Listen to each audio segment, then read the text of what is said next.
আসসালামু আলাইকুম। আজকে আমরা যে বিষয়টা নিয়ে আলোচনা করব তা হচ্ছে সমানুপাত সম্পর্কে। তো সমানুপাত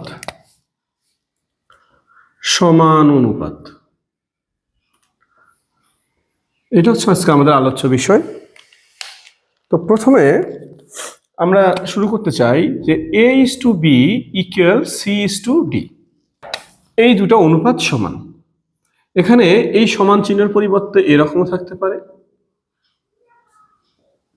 এরকমও থাকতে পারে। এই যে এখানে ডাবল সমানুপাত দেওয়া থাকতে পারে।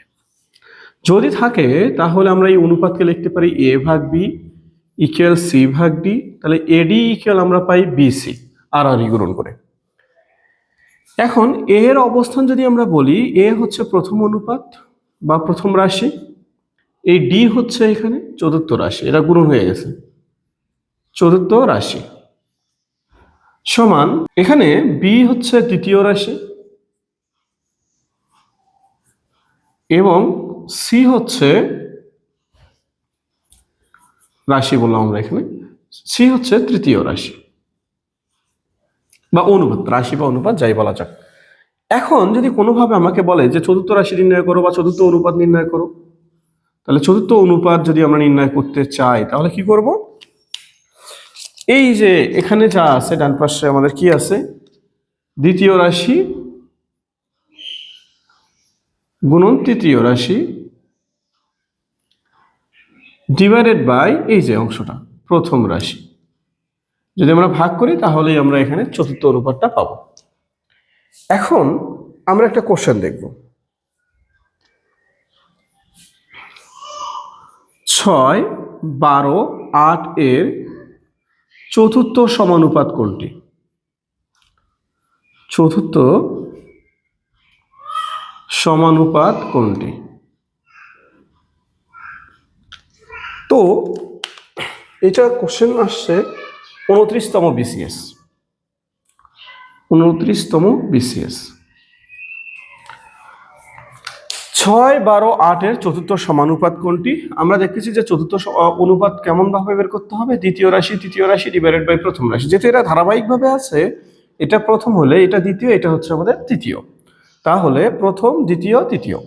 তাহলে আমার দরকার চতুর্থ। যখন আমি চতুর্থ সমানুপাতিক বের করব, চতুর্থ সমানুপাতিক যখন আমি বের করতে চাই তখন কি করব? চতুর্থ সমানুপাতিক হবে দ্বিতীয় সাথে তৃতীয় গুণন ডিভাইডেড বাই প্রথম। তাহলে দ্বিতীয় তৃতীয় কত? 12 গুণন 8 ডিভাইডেড বাই প্রথম কত? 6, কাটাকাটি করলে আসে 16। অর্থাৎ আমাদের তৃতীয় সমানুপাতটা হচ্ছে, চতুর্থ সমানুপাত হচ্ছে 16। আমরা আরেকটা কোশ্চেন দেখছি, 12:16 সমানুপাতে এখানে হট লেখা আছে। এইটা হট মানে বোঝাচ্ছে লুপ্ত, অর্থাৎ এখানে যে রাশিটা নাই আমাকে সেটা বের করতে হবে। আর এখানে আছে আমার কত? 20। আমরা যদি তাকাই প্রথম দ্বিতীয় তৃতীয় এবং চতুর্থ, তাহলে আমাকে তৃতীয় সমানুপাত বের করতে হবে। তাহলে তৃতীয় সমানুপাত সমান কি হবে? তৃতীয় যেহেতু এখানে আছে, প্রথম এবং চতুর্থকে আমরা কত দ্বারা ভাগ করব? দ্বিতীয়।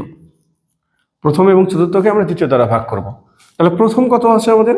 12, চতুর্থতে আছে আমার 20 ডিভাইডেড বাই দ্বিতীয়তে আছে আমার 16। কাটাকাটি করা যাক, এখানে 3 আসে, এখানে 4 আসে, এখানে 5, তাহলে 15। অর্থাৎ লুপ্ত পদটি 15। এখানে আমরা একটা কোশ্চেন দেখছি, 4 সমস্ত 1 এর 2 এবং 2 এর চতুর্থ সমানুপাত কত? সেম কোশ্চেন, চতুর্থটা এখানে আমাদের নাই, চতুর্থটা আমি যদি বের করতে চাই তাহলে চতুর্থ ইকুয়াল হবে দ্বিতীয় গুণন তৃতীয় ডিভাইডেড বাই প্রথম।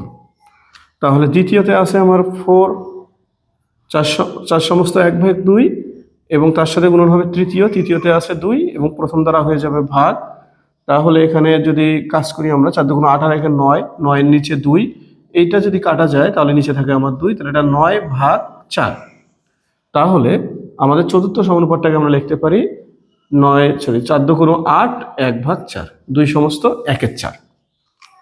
এটা আসছে শিক্ষক নিবন্ধন 2010 NTRC এর অধীনে যে শিক্ষক নিবন্ধন হয়। আমরা এবার আরেকটা কোশ্চেন দেখব, সেটা হচ্ছে A:B = 3:4, B:C = 6:5 হলে A:B:C কত? এটা আসছে সপ্তম শিক্ষক নিবন্ধন 2013 সালে। এখন আমরা যখন A:B:C নির্ণয় করতে যাব, খুব সিম্পল একটা মেথড আমরা অ্যাপ্লাই করতে পারি। একটু খেয়াল করা যাক, এখানে কমন পয়েন্ট বি, এখানে কমন পয়েন্ট আমাদের বি। এখন এই বি এর অবস্থানে এখানে আছে 4 আর এই বি এর অবস্থানে আছে 6। আমরা বেশি কিছু ভাববো না, এই 6 দ্বারা এই পাশে গুণন করব, 4 দ্বারা এই পাশে গুণন করব। তবে খেয়াল রাখতে হবে যে এই দুটো যেন মিলে যায়। সোজা কথা হচ্ছে এই দুটো মিলতে হবে, অর্থাৎ গুণন করার পরে বি এর দুই যে অবস্থান আছে এই দুই অবস্থান একই হইতে হবে। অবশ্যই আমরা এটা দ্বারা গুণন করলে একই হওয়ার সম্ভাবনাই বেশি। 6 দিয়ে আমরা যদি গুণন করি, এখানে 3 6 18, এবং 6 দিয়ে যদি গুণন করা যায় তাহলে 24, এবং এই 4 দ্বারা যদি এই পাশে গুণন করা যায় তাহলে কত হয়? 4 6 24 এবং 20, দুইটা সেম আছে। সো 18:24:20। এটাই হচ্ছে আমাদের A:B:C এর সপ্তম শিক্ষক নিবন্ধন 2013। তবে এখানে A:B:C চায়নি, ওরা চাইছিল A:C। তাহলে A:C কত হবে? 18:20, অর্থাৎ 9:10। আশা করি আমরা বুঝতে পারছি। এবার যে কোশ্চেনটা দেখতে পাচ্ছি, মনিরের ও তপনের আয়ের অনুপাত 4:3 এবং তপন ও রবিন এর আয়ের অনুপাত 5:4। মনিরের আয় যদি 120 টাকা হয় তাহলে রবিনের আয় কত? কোশ্চেনটা আসছে 40তম BCS এর। তো অনেক বেশি কঠিন মনে হচ্ছে না, এটা একদম সহজ কোশ্চেন। তাহলে মনির এবং তপনের অনুপাতটাকে আমরা লিখি M আর T, মনির M তপন T ইকুয়াল 4:3, এবং তপন এবং রবিন এদের অনুপাত হচ্ছে 5:4। আমরা দেখতেছি এই দুটো জায়গা কমন T, তাহলে এই যে প্রথমটা দ্বারা এই পাশে গুণন করব, এটার পরেরটা দ্বারা এই পাশে গুণন করব। 5 দ্বারা যদি এই পাশে গুণন করা যায় 4 5 20 3 5 15, এই পাশে 3 দিয়ে যদি গুণন করা যায় 3 5 15, এবং এখানে 3 4 12। তাহলে এই যে মাঝের যে অনুপাতটা আছে এটা হচ্ছে তপনের, অর্থাৎ আমি টোটাল অনুপাতটা পাচ্ছি 20:15:12। এটা হচ্ছে মনিরের, এটা হচ্ছে তপনের, এটা হচ্ছে রবিনের। অর্থাৎ আমাকে রবিনের আয় বের করতে হবে। এখানে যেহেতু মনিরের আয় দেওয়া আছে 120 টাকা এবং মনিরের অনুপাত হিসেবে আসছে 20, তাহলে অনুপাতের সাধারণ রাশিটা কত? তাহলে 20-এর সাথে কত গুণন করলে 120 হবে? 6 গুণন করলে। তাহলে 20 গুণন যদি 6 হয় তাহলে সবগুলো রাশিকে 6 দ্বারা গুণন করতে হবে। তাহলে আমার চাচ্ছে রবিনের আয়, তাই রবিনের আয়কে 6 দ্বারা যদি গুণন করা যায় তাহলে 72 টাকা হচ্ছে আমাদের রবিনের আয়।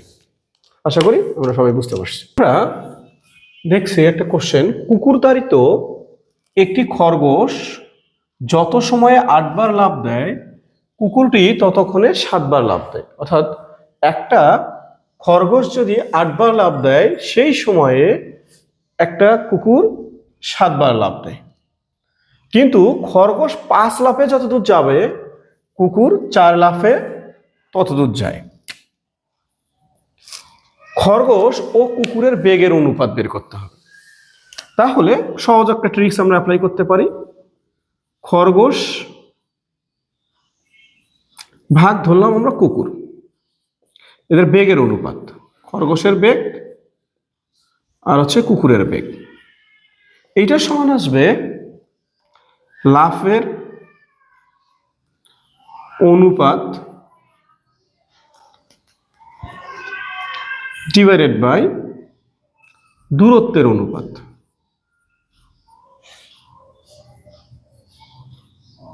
আচ্ছা, এখানে লাফের অনুপাতটা আসলে কার? খরগোশের লাফ, যেহেতু আমাদের প্রথমে খরগোশ বলা আছে, ইস্টু কুকুরের লাফ, ডিভাইডেড বাই দূরত্ব, ওই একইভাবে খরগোশের দূরত্ব ইস্টু কুকুরের দূরত্ব। তাহলে খরগোশ কতবার লাফ দিছে? 8 বার। কুকুর সেই সময় দিছে কয়বার? 7 বার। এবং দূরত্বের কথা যদি চিন্তা করা যায় তাহলে কত আছে এটা? দূরত্ব গেছে 5 লাফে যায়, আর এই কুকুর যায় হচ্ছে 4 লাফে। আমরা যদি এটাকে ভাগ আকারে লিখি তাহলে 8 ভাগ 7 5 ভাগ 4, তাহলে 4 উপরে গিয়ে যদি গুণন হয় তাহলে আমরা যদি ভাগ উল্টায় দেই তাহলে উপরে হচ্ছে পাই 32, নিচে পাই আমরা 35। অর্থাৎ খরগোশ এবং কুকুরের বেগের অনুপাত 32:35। এটা হচ্ছে খরগোশ ও কুকুরের বেগের অনুপাত।